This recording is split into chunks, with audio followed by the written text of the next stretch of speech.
자, 오늘 본문 24절을 보니까요, 우리에게 중요한 가르침을 주님께서 주고 있는데 단호한 명령입니다. 요한복음 7장 24절 함께 읽겠습니다.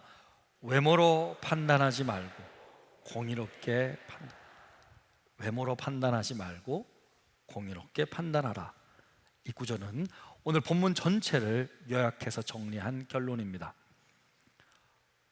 너무 당연한 말씀 같은데 실은 이 말씀이요, 우리에게는 얼마나 어려운지 모릅니다. 우리는 사람을 볼 때 너무나도 자연스럽게 겉모습을 보고 판단합니다. 하루에 만나는 수많은 사람들을 그들의 외모나 첫인상을 보고 판단합니다. 어떤 사람은 저한테 그러더라고요. 목사님, 저는 외모 같은 건 절대 보지 않습니다. 그렇게 말하던데요, 그렇게 말하는 것 자체가 외모를 보고 있다는 거예요. 외모에 정말 신경 쓰지 않는 사람은요, 그런 말 자체를 하지 않아요. 우리를 너무 잘 알고 계신 하나님은 사람은 외모를 본다고 말씀하셨어요. 그러면서 외모를 보고 쉽게 판단하는 사람의 마음을 잘 아셨습니다. 이렇게 사람이 외모를 보는 것은 사실이지만, 맞지만 문제는 뭐냐? 문제는 봐도 너무 많이 본다는 거예요. 이게 문제야. 그래서 외모를 보고 판단하는 것이 우리 삶에서 너무나도 깊은 영향을 미치고 있다는 것입니다. 성경은 일관되게 외모나 외적인 조건을 보고 사람을 판단하지 말라고 가르치고 있지만, 외모로 사람을 평가하는 일은요, 인류 역사상 사라진 적이 없습니다. 이것은 하나님의 백성이라고 불려졌던 이스라엘 백성들 사이에서도 마찬가지였어요. 오늘 본문을 보면요, 추석과 같은 큰 명절에 이스라엘 초막절 중간쯤에, 초막절 중간이라는 것은 사람들이 가장 모여 있을 때를 말합니다. 그때 예수님은 예루살렘 성전에 가셔서 말씀을 가르치기 시작합니다. 자신의 사명을 감당하시는 거죠. 그런데 그 능력 있는 가르침에 유대인들이 깜짝 놀라는 거예요. 예수님의 그 가르침이 너무 탁월한 거예요. 모두가 압도당했습니다. 깜짝 놀랐어요. 복음서를 보면 예수님의 이 설교가 세 가지 면에서 탁월했다고 나와 있는데, 첫 번째는 뭐냐면 권위 있는 가르침이라는 거예요. 예수님의 가르침은 권세가 있었대요. 왜? 하나님께로부터 직접 받아서 딱 말하면서 이것이 하나님의 말씀입니다, 이것이 여러분을 향한 하나님의 말씀입니다, 딱 단호하게 말하니까요, 압도당하는 거예요. 권세 있는 가르침. 두 번째는요, 예수님은요, 구약 성경에 정통한 거예요. 성경 말씀을 너무나도 기가 막히게 잘 알고 계시다. 암송도 잘하시고, 아무리 성경학자라도 예수님과 붙어서 이길 수가 없는. 세 번째는요, 지혜로운 적용입니다. 사람을 잘 아시기 때문에 이 딱 설교만 할 뿐만 아니라 사람들을 변화시키는 적용점을 딱 제시하는 거예요. 회개시키고 변화시키고 분명한 적용점을 제시해 주셨습니다. 그러니 모두가 놀라는 것입니다. 자, 이렇게 예수님의 권세 있는 가르침을 잘 들었으면 그냥 겸손한 마음으로 네, 알겠습니다, 어이구 귀한 말씀 감사합니다, 이렇게 반응하면 될 텐데, 유대인들은 어떻게 반응했습니까? 어떻게 반응했어요? 자, 15절입니다. 이렇게 말해요. 유대인들이 놀랍게 여겨 이르되 이 사람은 배우지 아니하였거늘 어떻게 글을 아느냐? 와, 여러분 참 어이가 없지요. 지금 예수님께 뭐라고 그래요? 가방끈 짧다고. 어른들은 아는데 이거 우리 청년들은 아는지 모르겠는데, 가방끈 짧다고, 학력이 낮다고 지금 비꼬는 거잖아요. 여기서 여러분, 배우지 않았다라는 뜻은요, 랍비 정식 교육을 이수하지 않았다라는 말이에요. 또 글을 어떻게 아느냐? 글이라는 말은 구약 성경의 내용을 의미합니다. 아니, 학교도 제대로 나오지 않았는데 어떻게 저 예수라는 사람이 구약의 말씀을 저렇게 잘 알지? 이런 말이에요. 당시 성경을 가르치는 랍비들은요, 구약 율법에 대한 전문 교육을 받은 사람들이었어요. 보통 일반인들은 우리나라 가나다 한글 배우는 것처럼 히브리어, 문자, 알파벳만 배우고 그리고 성경 읽고 쓰는 법을 조금 배웠습니다. 하지만 랍비들은 달랐어요. 랍비들은요, 법도 배워요, 천문학도 배워요, 성경 해석법도 배워요, 수학도 배웠어요. 특별히 사도 바울이 배웠던 가말리엘 같은 유명한 랍비에게 배우잖아요. 그러면 유대 사회에서 대단한 인정을 받았고요, 출세길이 보장되었어요. 그러니까 여러분, 오늘날과 비슷한 학벌 사회인 거잖아요. 우리나라도 그렇잖아요. 좋은 대학 나오고 그저 좋은 교수에게서 배우면 인정받잖아요. 좋은 곳에 또 취직도 하고. 그러니까 오늘날의 사회와 성경의 사회가 다를 바가 없다라는 거예요. 여러분 잘 생각해 보세요. 이 세상은요, 나라가 달라도 이스라엘이나 한국이나 또 시간이 다르잖아요. 2000년 전 지금. 그래도 그 가치관은 비슷하다는 거예요. 제가 영화 한 편을 소개해 드리겠습니다. 제가 어렸을 적에, 젊을 때 큰 영향을 받았던 감동적인 영화인데, 이번 추석 때 한번 안 보셨으면 한번 보는 것도 추천해 드리는데, 좀 욕이 좀 있어서 어떨지 모르겠는데, 영화 이름이 Good Will Hunting이라는 영화입니다. 저기서 웃고 있는 저 사람이 맷 데이먼이라는 사람인데, 실제로 저 맷 데이먼이라는 배우는 하버드를 나왔죠. 똑똑합니다. 저기 이제 영화에서는 윌이라는 주인공으로 나오는데요, 저 윌은 보스턴의 한 빈민가에서 태어나서 가난하게 살고 있습니다. 이 보스턴이라는 도시는 하버드가 있고 MIT가 있는 미국 최고의 대학들이 있는 도시입니다. 윌은 가난하게 태어났어요. 그러니까 가난하니까 학교도 못 다니겠죠. 공부도 제대로 못했어요. 그래서 MIT 대학에서 청소 일을 하고 있었는데, 실은 저 윌은요, IQ가 180이 넘는 천재인 거예요. 그래서 이제 MIT 대학에서 청소를 하고 있는데, 보니까 저기 이제 복도에 보니까 칠판에 한 수학 교수가 문제를 냈어요. 저 문제를 맞추는 사람에게는 보너스 점수를 주겠다고 하는데 아무도 답을 못 쓰는 거예요. 그러니까 윌이 청소하다가 이게 딱 보고 어떻게 해요? 문제를 그냥 풀어버립니다. 따라락 풀어버려요. 학교가 난리가 난 거예요. 네? 네? 이 윌은요, 이제 MIT 수학 교수로부터 천재 실력자로 인정받게 돼요. 최고의 수학상을 받은 그 MIT 교수보다도 윌은 더 뛰어난 거예요. 저 교수 앞에서 다 풀어버리는 거예요. 왜 그럴까? 윌은 학교에서 배운 것이 아니었어요. 그의 재능은요, 하늘로부터 타고났어요. 하늘로부터 그냥 주어진 거였어요. 하지만요, 하버드 학생들이나 MIT 학생들은요, 그가 단지 학교를 다니지 않았기 때문에 너는 평생 우리를 위해 청소나 할 거라고 그를 무시해버리는 거예요. 완전 짓밟아버립니다. 자, 오늘 본문에 등장한 유대인들도 마찬가지였다는 거예요. 예수님의 놀라운 가르침에 길을 열기보다는 예수님이 뭐예요? 정식 학교를 다니지 않았다고 차별하는 거예요. 그들에게 중요한 것은 말씀의 권위나 출처보다는 학력인 거예요. 하지만 예수님 뭐라 그럽니까? 나는 하늘로부터 직접 이 교훈을 받았다. 나는 뭐 학교에서 배운 것이 아니다. 사람에게서 배운 게 아니라는 거예요. 16절입니다. 같이 한번 읽겠습니다. 예수께서 대답하여 이르시되 내 교훈은 내 것이 아니요 나를 보내신 이의 것이니라. 나는 나를 보내신 하늘로부터 받았다. 하나님께로부터 직접 받았다. 그렇기 때문에 17절, 사람이 하나님의 뜻을 행하려 하면 이 교훈이, 예수님께서 말씀하신 이 교훈이 하나님께로부터 왔는지 아니면 예수님 스스로 말함인지 알게 될 것이다. 그렇게 말씀하셨습니다. 여러분, 이렇게 여러분, 예수님도요, 사람들로부터 외모로 판단받으셨다는 거예요. 네? 차별받으셨다는 거예요. 사람들은요, 예수님의 그 모습을 보고 가르침을 공의롭게 판단하지 않고 그저 학교 다니지 않았다고 무시하고 차별했습니다. 예수님은 실은 가난해서 학교 다니는 형편도 못 됐잖아요. 여러분 아시잖아요. 가난한 목수의 아들로 태어났어요. 그런데 여러분 놀랍지 않아요? 창조주이신 예수님께서 피조물인 사람으로부터 외적인 조건으로 형편없다고 평가받고 판단받고 차별받는 것이 기가 차지 않습니까? 기가 차지 않습니까?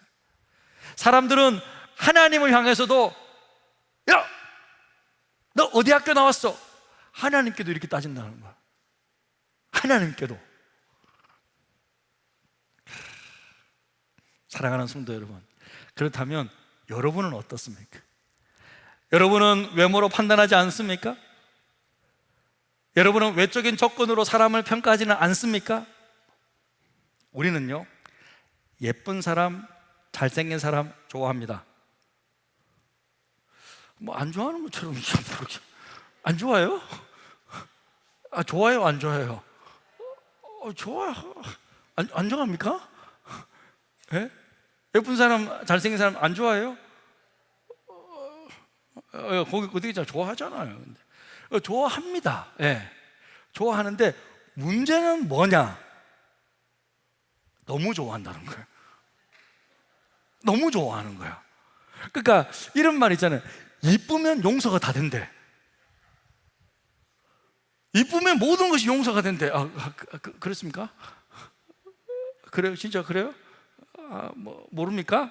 안 예뻐봐서? 몰라요?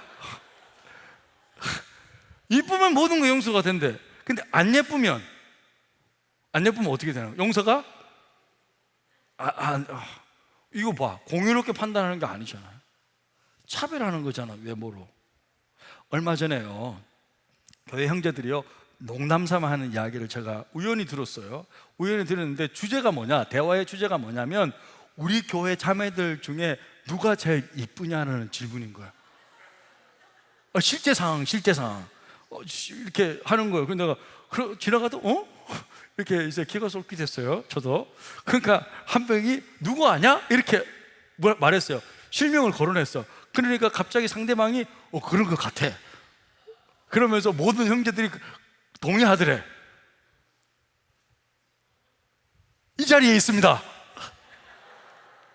2부 때에 자기인 줄 알고 어떤 자매님이 진짜 막 이래. 2부 때 아니고 3부 때 있어요. 누굴까? 맞추는 분에게 상품을 드릴까요? 혹시 내가 아닌가? 자, 저는 절대 말 안 할 거예요. 맛을 거울에게 물어보시죠. 누가 예쁜지. 자, 이렇게 제가 말하고 싶은 포인트는 뭐냐면요, 사람들은 자연스럽게 서로의 외모를 평가하고 판단하기를 좋아한다는 거예요. 근데 하나님은 어떠실까요? 이스라엘의 위대한 영적 지도자였던 사무엘이 이세의 아들 중에서 새롭게 세우게 될 왕후를 찾으러 갔을 때 가장 먼저 눈에 딱 들어오는 사람이 큰형 엘리압이었어요. 왜? 엘리압은요, 체격이 좋은 거예요. 키도 커요. 인물이 훤칠합니다. 사무엘이 그 외모에 압도당했어요. 그러면서 이렇게 마음속으로 생각해요. 사무엘이 엘리압을 보고 마음에 이르기를 여호와의 기름 부을 자가 과연 주님 앞에 있도다, 이렇게 생각하니까 곧바로 여호와 하나님은 사람의 마음을 아시잖아요. 이 주의 종의 마음을 아셨던 거예요. 사무엘에게 그 유명한 말씀을 딱 던지십니다. 사무엘상 16장 7절, 우리 다 함께 읽겠습니다. 시작. 여호와께서 사무엘에게 이르시되 그의 용모와 키를 보지 말라. 내가 이미 그를 버렸노라. 내가 보는 것은 사람과 같지 아니하니 사람은 외모를 보거니와 나 여호와는 중심을 보느니라 하시더라. 하나님은 사무엘에게 뭐와 뭐를 보지 말라 그랬어요? 용모와 키, 그러니까 외모와 키를 보지 말라고 했잖아요. 근데 우리는 뭐부터 봐요? 외모와 키부터 보잖아. 이런 말도 있더라고요. 뭐 남자가 뭐 얼굴은 뭐 그래도 괜찮은데 뭐 키가 작으면 뭐 용서가 안 되고 어쩌고 저쩌고. 아니, 하나님은 용모와 키를 보지 말라고 하셨잖아요. 저 보세요. 근데 우리는 뭘 봐요? 외모와 키부터 보는 거예요. 얼마나 반대냐고요, 우리는. 얼마나 동떨어져 있나고요. 그러니까 하나님이 사무엘을 딱 보자마자 사무엘에게 사람은 그렇게 외모를 보지만 나는 중심을 보니까 너는 날 닮아서 너는 용모와 키 보지 마. 내 종 사무엘아, 너만큼은 날 닮아야 돼. 너는 보지 마. 나처럼 중심을 봐야 돼. 마음을 볼 수 있어야 한다는 것입니다. 내면을 볼 수 있어야 된다는 거예요. 마음의 동기를 보고, 진실된 마음을 보고, 그 마음 속에 간직된 신앙을 볼 수 있어야 된다는 거예요. 우리는 주님의 마음을 닮아가야 돼요. 조금씩 바뀌어야 되잖아요. 근데 똑같은 사고방식을 계속 유지하면 어떡해? 보지 말라는데. 그래서 저는 우리 형제들이 농담 삼아 그렇게 이야기할 때도 누가 예쁜가, 얼굴이 예쁜가 대화를 나눌 것이 아니라 누가 제일 믿음이 좋은가, 누가 그냥 성경 일독은 빨리 했는가, 뭐 그런 거 있잖아요. 누가 예쁜 마음을 가졌는가, 그렇게 좀 대화를 나눴으면 좋겠습니다. 현대 사회에서는요, 우리는요 겉모습을 지나치게 강조하는 경향이 있습니다. 많은 사람들이 인스타그램, 페이스북 같은 SNS를 합니다. 사람들은요 완벽한 사진을 올리고 막 근육도 없는데 그죠? 맨날 운동하러 가가지고 그죠? 막 해가지고 그냥 조금 근육 나오면 그죠? 참기름 발라가지고 사진 딱 찍고 그죠? 팍 올리고 그죠? 와, 그러니까 사실은 그 연출된 거거든요. 예? 그러니까 근데 그렇게 멋지게 보이려고 노력하는 거예요, 그죠? 그 이면에는요, 그런데 그 사람들 보면요 실은 불안이 있어요. 고민이 있어요. 감춰진 진실들이 있을 수 있습니다.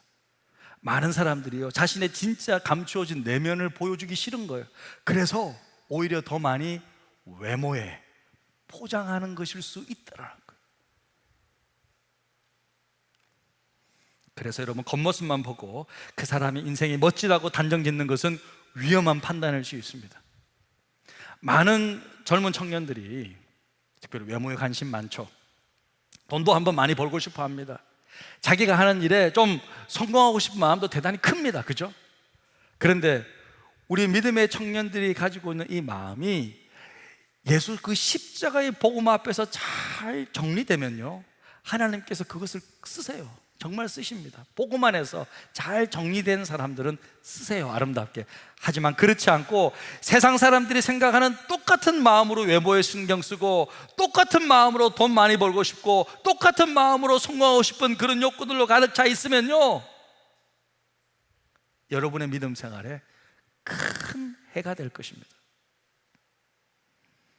성경은 이 부분에서 너무나도 분명하게 그렇게 강력하게 가르치고 있습니다. 정말 예수 십자가의 복음으로 나는 이제 예수로 죽었고, 예수 안에서, 성령 안에서 다시 태어난 사람은요 외모로 사람을 차별해서는 안 된다고 말씀하고 있습니다. 그 나 자신도 포함해서. 야고보서 2장 1절을 우리 다 함께 읽겠습니다. 내 형제들아, 영광의 주 곧 우리 주 예수 그리스도에 대한 믿음을 너희가 가졌으니 사람을 차별하여 대하지 말라. 이 말씀은 간단합니다. 그죠? 분명하죠. 그죠? 너 예수 믿니? 예수 믿는 사람이니? 그렇다면 차별하여 사람을 대하지 말라는 거예요. 자, 그러면 뭐가 차별이냐? 야고보 사도는 계속 이어서 예를 들어서 설명해 주는데요, 한번 보시겠습니다. 2절에서 4절 제가 읽어드릴게요. 만일 너희 회당에 금가락지를 끼고 아름다운 옷을 입은 사람이 들어오고 또 남루한 옷을 입은 가난한 사람이 들어올 때에 너희가 아름다운 옷을 입은 자를 눈여겨보고 말하되 여기 좋은 자리에 앉으소서 하고, 또 가난한 자에게 말하되 너는 거기 서 있든지 내 발등상 아래에 앉으라 하면 너희끼리 서로 차별하며 악한 생각으로 판단하는 자가 되는 것 아니냐. 자, 이런 거예요. 주일에 교회 새로운 사람이 왔어요. 그 사람이 딱 왔는데 옷을 보니까 기티가 나는 거예요. 옷에 막 기름이 흘러. 딱 봐도 돈 많아 보입니다. 딱 손을 보니까 막 진짜 대추만한 금반지를 끼고 있어. 그죠? 딱 보니 시계가 보니까 금시계야. 이거지. 예, 금시계야. 이건 싸구리지만 금시계야. 예. 근데 가방을 딱 보니까 크게, 그죠? 채널 마크가 딱 붙어 있는 거예요. 채널 마크가. 예? 딱 어떻게 돼요? 딱 봐도 VIP 부자인 거예요. 그러니까 막 새가족 팀에서 난리가 난 거예요. VIP 왔다, VIP. 좋은 자리 빨리 마련해. 등록카드 빨리 작성시켜. 그러니까 또 종이 들고, 그죠? 세가족 팀장님 와가지고, 목사님, 지금 부자가 들어왔습니다. 특별 관리에 들어가셔야 되겠습니다. 지금 이런, 우리 교회가 그렇다는 말이 아니고, 우리 교회는 한 번도 그러지, 우리 교회가 그렇다는 말이 아니고, 지금 야고보서 말씀이 그런 분위기라는 거예요. 그런데 한 남루한 옷차림을 한 사람이 새롭게 들어오는데 딱 봐도 돈이 없어 보이는 거예요. 아니, 돈이 없어 보일 정도가 아니라 우리 교회 도와줘야 될 분이 오신 것 같아. 세가족 팀원들끼리 서로 이야기합니다. 야, 우리 교회는 허구한 날 저런 사람만 들어오는 것 같아. 그러면 자리를 주는데 어떤 자리를 줬다고요? 예? 저기 찬양대 뒤에, 저기 뒤에, 찬양대 뒤에, 저기 뒤에 보이지도 않는데 저런 데 앉혔다라는 거예요. 그러면 되겠냐라고 설명하고 있다는 거예요. 예. 지금 야고보서다고 해요. 이런 말씀을 하는 것은 2000년 전 1세기 때에도 교회에서 이런 일이 일어나고 있었다는 거죠. 여러분, 그렇다면 정말 나는 그렇지 않는가 한번 생각해 보십시오. 나는 정말 사람을 외모로 판단하지 않는가? 우리는 그렇지 않는가? 우리 교회는 정말 그렇지 않는가? 한번 깊이 있게 생각해 보시기를 바랍니다. 만약에 이런 잣대로 사람을 차별하는 것은요, 복음과 반대로 가는 거잖아요. 성경에는 이것은 악한 거라고 말하고 있잖아요. 잘못된 거잖아요. 세상과 다른 것이 하나도 없게 된다는 거잖아요. 여러분, 세상은 그렇잖아요. 세상은요, 백화점 가면요, 은행 가면요, 부자들 대우해 주잖아요.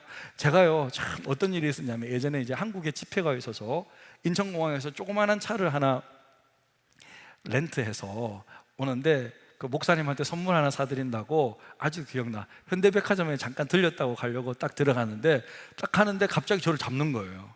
하는 말이 자리가 없대. 자리가 없대. 돌아가시라는 거예요. 근데 그 바로 뒤에서 이제 큰 외제차가 하나 딱 들어오는 거예요. 시커먼 거. 근데 갑자기 어서 오세요 하면서 갑자기 자리가 생긴 거예요. 그러면서 발레 파킹을 딱 내리시라고 딱 하면서 딱 이렇게 하죠. 또 여러분, 부자가, 여러분 VIP들이 은행에 가면 어떻습니까? 막 줄 서가 있지만 부자들은요, 가면요 그냥 VIP 룸으로 가는 거예요. 줄 안 서도 돼요. 그게 현실이잖아요. 그런데 그렇다고 여러분 세상을 향해 우리가 막 손가락질을 합니까? 아니잖아요. 세상은 원래 그렇다라고 생각하잖아요. 우리는 그런 세상 속에서 저와 여러분은 살고 있잖아요. 그런데 교회는 다르냐고요. 정말 우리 교회는 이런 세상의 가치관과는 다르게 행동하고 있냔 말이에요. 정말 우리는 사람을 외모로 보고 차별하지 않느냐? 바로 주님이 우리에게 이것을 도전하고 있다는 거예요. 저와 여러분은 어떠냐 할 거예요. 사랑하는 성도 여러분, 정말 복음으로 변화된 사람은 세상의 눈으로 사람을 판단하지 않는다는 거예요. 그 사람의 생김새, 성별, 직업, 재산에 따라 그 어떤 것으로 사람을 차별해서는 안 된다는 거예요. 사랑하는 성도 여러분, 교회만큼은, 우리 교회만큼은, 다른 교회는 모르겠고 우리 교회만큼은 외모로 사람을 판단하지 않는 곳이 되어야 합니다. 있는 모습 그대로 받아주고 사랑해 주는 것이 바로 교회가 되어야 돼요. 오히려 힘들고 어려운 분 오면요, 더 손잡아주고 위로해주고 더 기도해주고 더 챙겨주는 것이 교회가 되어야 합니다. 사람들이 왜 교회 와요? 그래도 세상과는 조금 다르다고 생각하기 때문에 오는 거 아닙니까? 교회 왔는데 세상 사람들과 똑같이 대우하고 그렇게 한다면, 그렇다면요, 우리는 주님으로부터 책망받을 것입니다. 절대로 그런 일은 없어야 합니다. 야고보서 2장 5절은 이렇게 말씀하고 있습니다. 우리 다 같이 한번 읽겠습니다. 내 사랑하는 형제들아, 들을지어다. 하나님이 세상에서 가난한 자를 택하사 믿음에 부요하게 하시고 또 자기를 사랑하는 자들에게 약속하신 나라를 상속으로 받게 하지 아니하셨느냐. 보통 사람들과는 다르게 하나님은요, 오히려 이 땅에 어떤 사람을 택하셨다고요? 가난한 자들을 택하셨다는 거예요. 그래서 그들에게 참된 믿음의 부여를 깨닫게 하시고 하나님이 약속하신 그 나라를 상속하게 하셨다는 거예요. 왜 그럴까? 왜 그럴까? 왜 그럴까요? 왜냐면요, 가난한 자들은 갈급했던 거예요. 살면서 부족한 것이 너무 많았기에 오히려 영적으로는 내가 이것만큼은, 하나님만큼은 반드시 붙잡아야지, 영적으로는 더 간절하고 갈급했던 것입니다. 하나님이 그 갈급하고 간절한 사람을 쓰셨다. 자, 여러분 한번 생각해 보십시오. 왜 하나님은요 자기 아들 예수를 그 수많은 가정들 가운데서, 집안 가운데서 가난한 목수의 아들로 태어나게 하셨을까요? 한번 생각해 보세요. 하나님이 그 정도는 결정할 수 있잖아요. 제 생각에는요, 최소한 랍비 집안의 아들로 태어나게 하시거나, 아니면 최소한 그래도 중산층 이상의 가정에 좀 태어나게 하셔서 그래도 교육도 좀 받고, 그래도 오늘처럼 다른 사람들로부터 너 학교 안 나왔지? 뭐 너 학교도 안 나온 주제, 이런 차별은 받지 않도록 해야 되는 것 아닙니까? 여러분, 누가 자기 자녀들을 일부러 가난하고 어렵게 사는 곳으로 시집가게 하고 장가가게 합니까? 웬만하면 자기들보다 형편이 나은 곳으로 보내려고 하는 것 아닙니까? 그런데 우리 하나님 아버지는요, 자기 아들 예수를 이 땅에 보내실 때에 의도적으로, 일부러 가난한 집안에 보내셨다.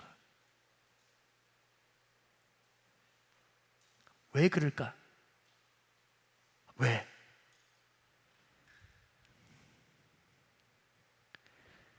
하나님은 이처럼 이 땅에 소외된 사람들에게 큰 관심을 가지고 계시다는 거예요. 그게 하나님의 마음이라는 거예요. 하나님의 마음은 이 땅에 소외되고 차별받고 힘들게 살아가는 그들에게 조금 마음이 있다라는 거예요. 여러분이 부모라면 자식들이 있는데 어떤 자식에게 더 마음이 갑니까? 잘 살고 좋은 교육 받고 그런 사람에게 마음이 갑니까? 아니면 정말 저 아이를 생각하면 그래도 저 아이들이 잘 돼야 될 텐데 이렇게 힘들게 살아가는 아이들에게 더 도와주고 싶고 더 마음이 갑니까? 여러분이 부모인데. 하나님도 마찬가지라는 거예요. 그렇다면 우리도 주님의 마음을 닮아가야 되지 않겠습니까? 사랑하는 성도 여러분, 복음은 사람을 차별하지 않습니다. 복음은 인종, 성별, 계층, 외모를 가지고 결단코 차별하지 않습니다. 하나님의 사랑과 은혜는 모든 사람에게 동일하게 주어집니다. 예수 그리스도의 십자가를 통한 구원의 길은 모든 사람에게 열려 있습니다. 유대인이나 헬라인에게 차별이 없습니다. 한 주께서 모든 사람의 주가 되사 그를 부르신 모든 사람에게 부요하시도다. 이제 우리도 하나님과 같은 마음을 품읍시다. 외모로 사람을 차별하지 맙시다. 왜 아멘 안 해요? 겉모습에 속지 맙시다. 우리 옛자는 십자가에 못 박혀 죽었습니다. 다시 태어났어요. 그렇다면 하나님과 같이 공의로운 시선으로 사람을 바라보며 복음의 눈으로 사람들을 사랑하는 저 여러분 다 되시기를 주님의 이름으로 축복합니다. 아멘. 우리 시간 말씀을 좀 생각하시면서 기도의 자리로 좀 나아가기를 원합니다. 우리의 시선이 좀 내게 머무르는 것이 아니라 주님을 좀 보기를 원합니다. 우리 함께 찬양합시다.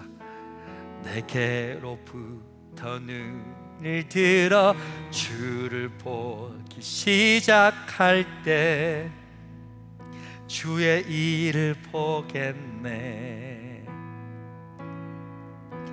내 작은 마음 돌이키사 하늘에 꿈꾸게 하네.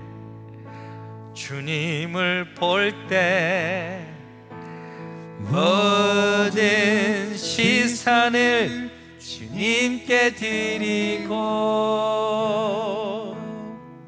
살아계신 하나님을 느낄 때 내 삶은 주의 역사가 되고 하나님이 일하기 시작하네. 그렇습니다. 성령이 나를 변화시켜 성령이 나를 변화시켜 모든 두려움 사라질 때 주의 일을 보겠네. 방패한 땅 한가운데서 주님 마음 알게 되리. 주님을 볼 때 모든 시선을 주님께 드리고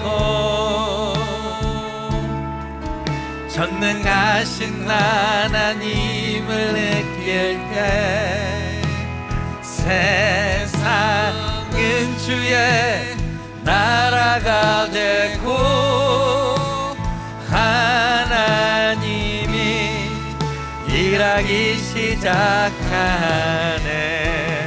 모든 시선을 주님께 드리고 살아계신 하나님을 느낄 때 세상은 주의 역사가 되고 하나님이 일하기 시작하네.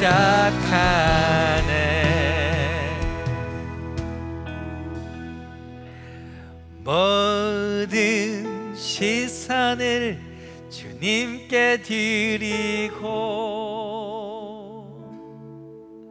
전능하신 하나님을 느낄 때 세상은 주의 나라가 되고 하나님이 일하기 시작하네.